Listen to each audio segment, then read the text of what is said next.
चला बोर्डकडे लक्ष द्या. आज गणितीय कोड हे तुम्हाला सोडवायचं आहे आणि अशा कोड्यांवर आपले अगोदरही व्हिडिओ झालेले आहे. त्याच पद्धतीने हे सोडवायचं, पण अगोदर विचार करावा लागेल तुम्हाला की याची बेरीज करायची आहे की वजाबाकी करायची आहे की गुणाकार करायचा आहे की मग त्याचा वर्ग काढायचा आहे. अशा पद्धतीने आपण सोडवले की नाही? सोडवले की नाही? मग तसेच पद्धतीने हे सोडवायचं आहे. आता इथे पाहायचं तुम्हाला कशाचा संबंध कशाशी आहे का, कशामुळे 7 आले, रिकाम्या बॉक्स मध्ये काय येणार आहे, हो की नाही? मग विचार करा आणि ह्या रिकाम्या बॉक्स मध्ये कोणता अंक येणार आहे तो मला सांगा. इथे लिहून द्या. चला कोण येते अगोदर? शिवम येते का बघ? 11. 11 कसे येणार? 11 6 आणि 5 नाही. स्वरा काय येणार रिकाम्या बॉक्स मध्ये? 36. 36. 36 याला काय करायचं?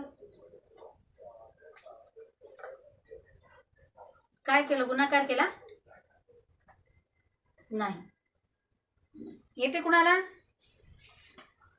गणेश, ईशान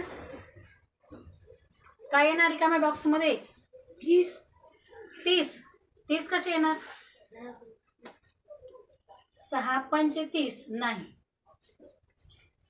ह्या कोणत्या तरी अंकाचा कशाशी तरी संबंध आहे की नाही? मग तसा विचार करून पहा. येते श्रावण? येत. श्रावणच्या लक्षात आलंय. पाहू आपण काय येणार आहे रिकाम्या बॉक्स मध्ये? 42. 42 लिह. काय आलं मग रिकाम्या बॉक्स मध्ये? 42. मग आता 42 कसे आले सांग बरं श्रावण? 7 5 35. Very good. 7 चौक 28. गुड. 7 8 56. Very good. 7 सखम 42. पहा आलं का लक्षामध्ये? तुम्हाला म्हटलं की नाही 7चा संबंध आहे. मग 7चा संबंध कसा आहे की हे 7शीच रिलेटेड आहे सगळे, आहे की नाही? 7 सकम 42 आली की नाही? मग मग हे सगळे तसेच आहे. 7चा संबंध आहे या सगळ्यांशी. 5 7 35. 35 8 7 56. आले की नाही? मग ठीक आहे. श्रावणसाठी जोरदार टाळ्या. या पद्धतीने सोडवायचं मग.